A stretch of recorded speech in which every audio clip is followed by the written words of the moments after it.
Kinakausap kita, sagutin mo ako, bastos ka! Ano, ha? Hoy, sagot! Pasensya ka na hindi kita masagot. Kasi isa sa mga batas naming magaganda, hindi kami pumapatol sa mga pangit. Kaya pasensya ka na. Ay! Pangit! Wow! Hiyang-hiya! Kung makapangit ka naman sa amin, sobra ka naman, porkit maganda ka? O ano yung kung maganda ka? Etong tatandaan mo, ha? Pare-pareho lang naman tayong tao, ha? Anong pinagkaiba natin? Ano bang labang mo? Meron. Actually, marami. Kaming magaganda, para ma-maintain ang freshness namin, kailangan lang namin vitamin. Kayong mga pangit, para ma-maintain ang freshness nyo, kailangan nyo formalin. Ay! Formalin!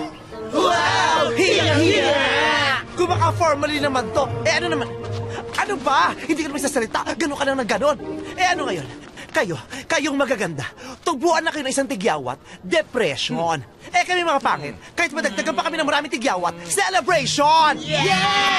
Kaming magaganda, pag nakakulong sa bahay, ang tawag beauty rest.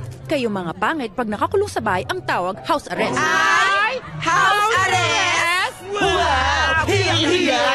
Nakakadiri kayong mga pangit kayo, tsaka sino ba yung may tigyawat na yan? May skin disease ba yan? Hoy! Hindi to skin disease. Ang tawag dyan, business. Nakita mo? Dati isa lang yan. Ngayon, tingin mo na palago niya. Oh, di ba? Gusto mo ng franchise? Oh. Meme, tama na.